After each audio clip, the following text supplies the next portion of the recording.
ओम शांति। आज 9 दिसंबर 2022। आज की ईश्वरीय वाणी की मुख्य पंक्तियां हैं। मीठे बच्चे, तुम कर्म क्षेत्र पर आए हो पाठ बजाने। तुम कर्म क्षेत्र पर आए हो पाठ बजाने। तुम्हें कर्म जरूर करने हैं। आत्मा का स्वधर्म शांति है, इसलिए शांति नहीं मांगनी है, स्वधर्म में टिकना है। प्रश्न है, बने बनाए ड्रामा को जानते हुए भी बाप तुम्हें कौन सी बात नहीं बतलाते, कारण क्या? उत्तर है, बाप जानते हैं कल क्या होने वाला है, तो भी बताएंगे नहीं। ऐसे नहीं कल अर्थक्वेक होगी, ये आज ही बता दें। अगर बतला दें तो ड्रामा रियल ना रहे। तुम्हें सब कुछ साक्षी होकर देखना है। अगर पहले से ही पता हो तो उस समय तुम्हें बाप की याद भी भूल जाएगी। पिछाड़ी की सीन देखने के लिए तुम्हें महावीर बनना है, अचल अडोल रहना है। बाप की याद में शरीर छोड़ें, इसके लिए परिपक्व अवस्था बनानी है। ओम शांति। ओम शांति का अर्थ बच्चों को समझाया है। मनुष्य कहते हैं मन की शांति चाहिए, वह कैसे मिले, इस पर शायद एक किताब छपी हुई है। बाबा ने बच्चों को समझाया है। तुम भी कहते हो ओम शांति, अब इसका अर्थ क्या है? कोई तो ओम का अर्थ भगवान समझते हैं। बाबा भी कहते हैं ओम शांति। ओम अर्थात अहम, मैं आत्मा। पीछे फिर कहते हैं ये मेरा शरीर। तो आत्मा खुद ही कहती है ओम शांति। मेरा स्वधर्म है ही शांत, और रहने का स्थान भी निर्वाण धाम अर्थात शांति धाम है। आत्मा खुद अपना परिचय देती है कि मैं शांत स्वरूप हूँ। फिर पूछने की दरकार ही नहीं रहती कि मन की शांति कैसे मिले। बाबा भी कहते हैं ओम शांति, मैं भी परमात्मा हूँ, तुम सब बच्चों का बाप हूँ, शांति धाम में रहने वाला हूँ। तुम आत्माओं ने यहाँ शरीर धारण किया है पाठ बजाने के लिए। फिर मन की शांति का तो प्रश्न ही नहीं उठ सकता।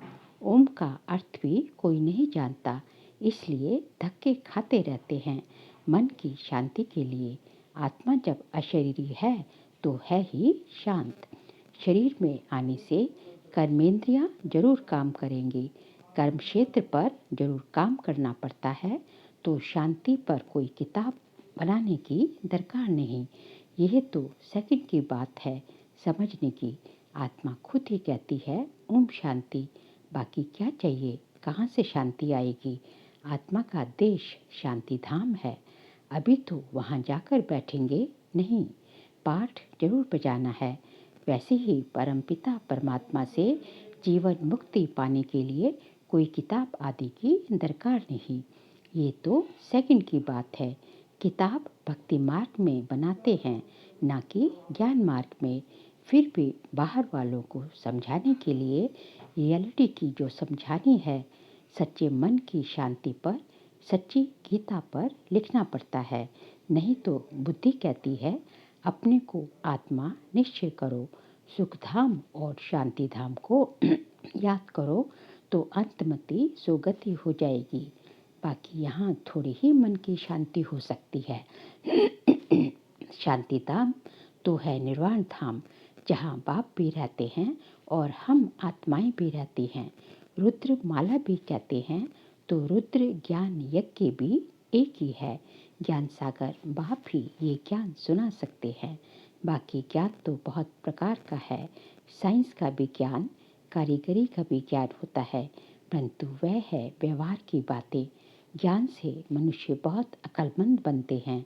अभी तुम बच्चों को सृष्टि के आदि मध्य अंत की नॉलेज मिली है। ये पाठशाला है, यहाँ पढ़ाया जाता है। बाप है ज्ञान का सागर, उनको सब नॉलेज है। सब वेद शास्त्र आदि को जानते हैं। रॉन्ग राइट झूठ सच क्या है वह मैं समझाता हूँ। अब बताओ सच क्या है? सर्वव्यापी कहना ये सच है। मैं तो तुम्हारा बाप हूँ। सर्वव्यापी से तो कोई ज्ञान मिल न सके, पुरुषार्थ हो न सके। सर्वव्यापी होकर क्या करे? खुद मालिक है भगवान, तो कभी पतित होता ही नहीं। वह तो जब चाहे तो वापस चला जाए। यहाँ तो पतित है, इसलिए वापिस कोई जा न सके। पतित बनने से सारा ज्ञान उड़ जाता है, बुद्धि मलिन हो जाती है, योग नहीं लगता, याद में विघ्न पड़ जाते हैं। इसलिए कोई भी पाप कर्म नहीं करना चाहिए। याद भी जरूर करना है। बाप के बिगैर पुराने पाप कट नहीं सकते। ऐसे नहीं हरिद्वार में रहने से कोई पाप कर सकते हैं, नहीं, पाप तो करते करते रहते हैं। साधु संतों को अगर पता होता कि हमारा घर शांति धाम है तो वहाँ से होकर आते। बाबा तुमको सब साक्षात्कार कराते हैं, गोया तुम होकर आए हो। भक्ति मार्ग में भी साक्षात्कार होता है दिव्य दृष्टि से। तुम जब सतयुग में हो तो इन आँखों से लक्ष्मी नारायण को देखेंगे, वह भी तुमको देखेंगे। अभी साक्षात्कार में देखते हो। बाबा के पास दिव्य दृष्टि की चाबी है, वह और किसको मिल न सके। बाबा ने समझाया है, ये चाबी मैं किसी को भी नहीं दे सकता हूँ। ये चाबी, साक्षात्कार की चाबी, मैं किसी को भी नहीं देता हूँ। इनकी एवज में मैं फिर स्वर्ग की राजाई नहीं करता हूँ। तराजू इक्वल रखते हैं। तुम विश्व के मालिक बनते हो, मैं नहीं बनता। भक्ति मार्ग में जो साक्षात्कार करते हैं वह भी मूर्ति में थोड़ी ही ताकत है। बाबा कहते हैं, मैं मनोकामना पूर्ण करने के लिए साक्षात्कार कराता हूँ। गणेश, हनुमान आदि जिसकी पूजा करते हैं तो साक्षात्कार मैं कराता हूँ, परंतु वो लोग समझते हैं परमात्मा सब में है, इसलिए मुझे सर्वव्यापी कह दिया, उल्टा ज्ञान ले लिया। वास्तव में सब ब्रदर्स हैं, सब में आत्मा है। सब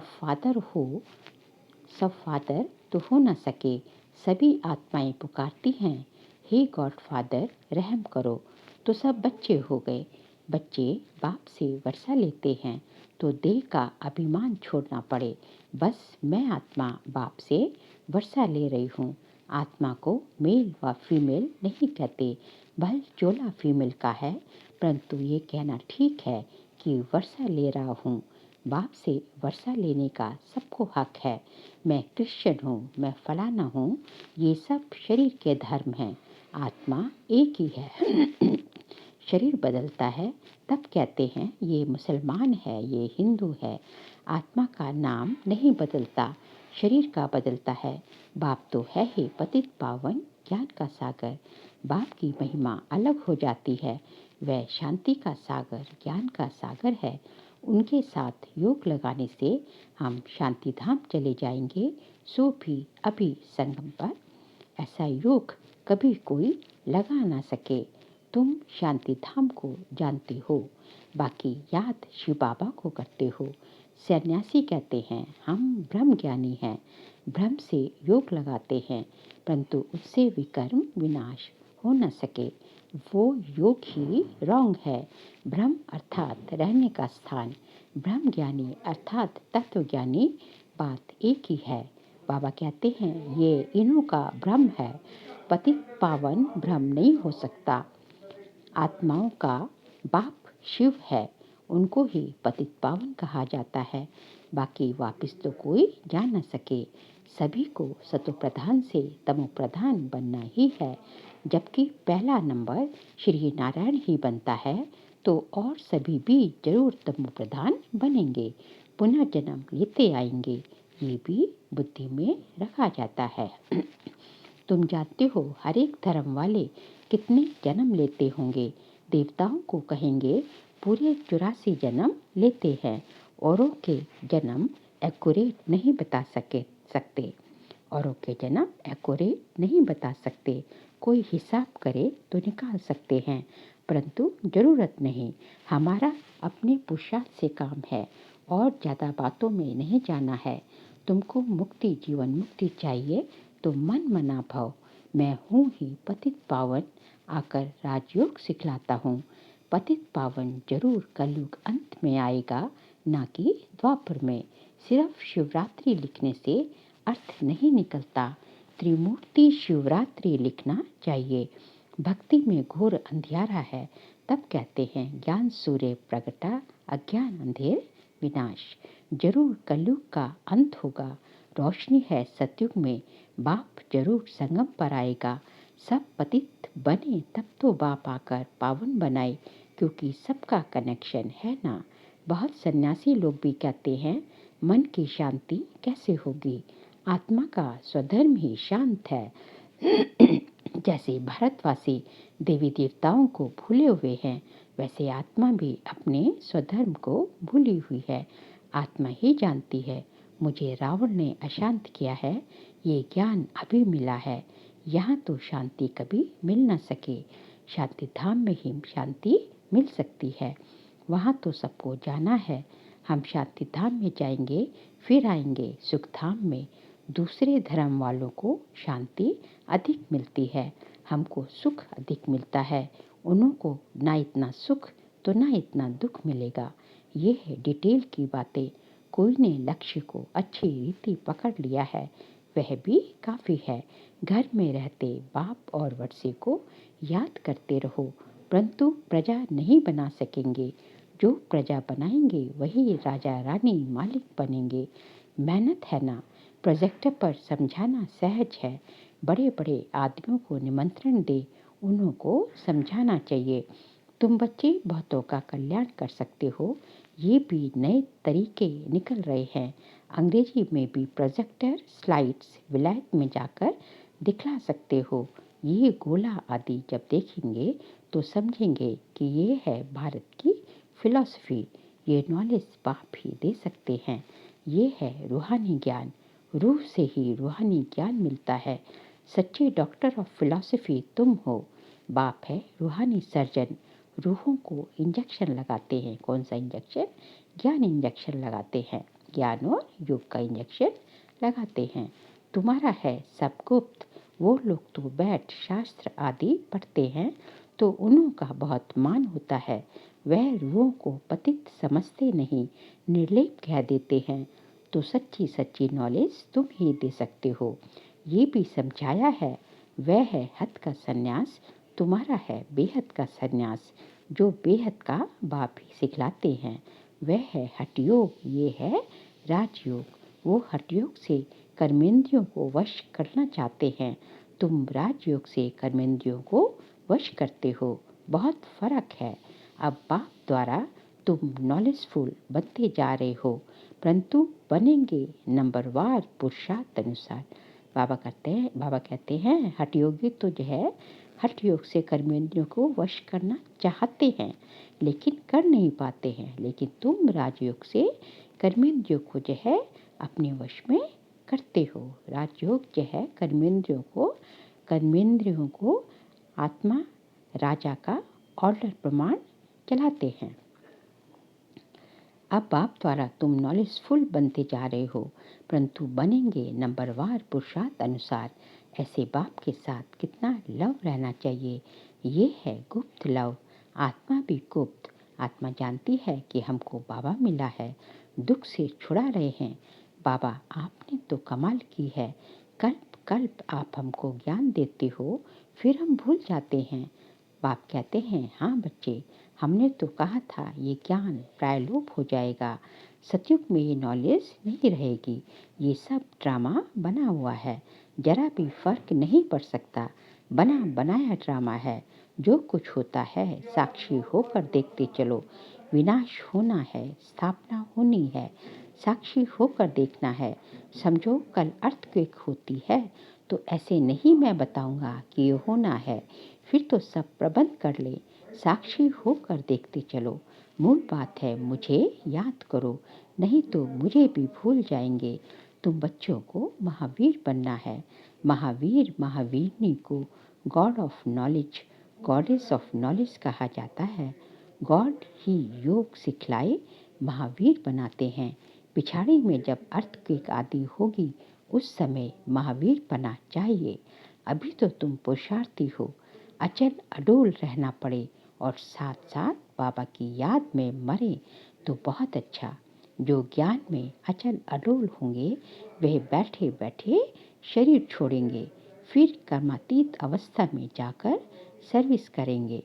बच्चों को परिपक्व अवस्था में शरीर छोड़ सूक्ष्म वतन में जाकर फिर नई दुनिया में आना है। अच्छा, बच्चों को सदैव अपना चार्ट देखना है, जो हम बाबा से पूरा वर्षा पाएं। कोई भी बात के संक्षेप में आकर पढ़ाई कभी नहीं छोड़नी चाहिए। बार बार बाबा बार बार कहते हैं, मुझे याद करो तो विकर्म विनाश होंगे। अच्छा, मीठे मीठे सिखलते बच्चों प्रति माता पिता बाप दादा का याद प्यार और गुड मॉर्निंग। रूहानी बाप की रूहानी बच्चों को नमस्ते। हम रूहानी बच्चों की रूहानी बाप दादा को नमस्ते नमस्ते नमस्ते। सार के लिए पॉइंट्स हैं, किसी भी बात में संशय बुद्धि बन पढ़ाई नहीं छोड़नी है। अपनी स्थिति अचल अडोल बनानी है। एक बाप से सच्चा लव रखना है। अपना टाइम विस्तार की बातों में वेस्ट नहीं करना है। बुद्धि किसी भी कर्म में मलिन ना हो, इसका पूरा ध्यान रखना है। आज का बाबा का वरदान है, मनसा वाचा कर्मणा और संबंध संपर्क में पवित्रता की धारणा द्वारा परम पूज्य आत्मा भव। मनसा वाचा कर्मणा और संबंध संपर्क में पवित्रता की धारणा द्वारा परम पूज्य आत्मा भव। पवित्रता सिर्फ ब्रह्मचर्य नहीं, लेकिन मनसा संकल्प में भी किसी के प्रति नेगेटिव संकल्प नहीं हो। बोल में कोई ऐसे शब्द ना निकले। संबंध संपर्क भी सबसे अच्छा हो। किसी में जरा भी अपवित्रता खंडित ना हो। किसी में जरा भी पवित्रता खंडित ना हो, तब कहेंगे पूज्य आत्मा। तो पवित्रता के फाउंडेशन को चेक करो। सदा स्मृति में रहे कि मैं परम पवित्र पूज्य आत्मा इस शरीर रूपी मंदिर में विराजमान हूँ। कोई भी व्यर्थ संकल्प मंदिर में प्रवेश कर ही नहीं सकता।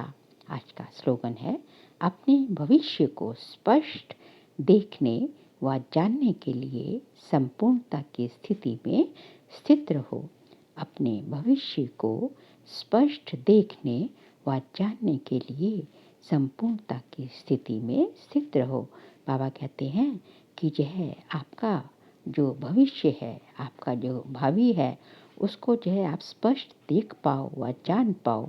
इसके लिए जो है आपको जो है संपूर्णता की स्थिति तक जो है पहुंचना पड़ेगा।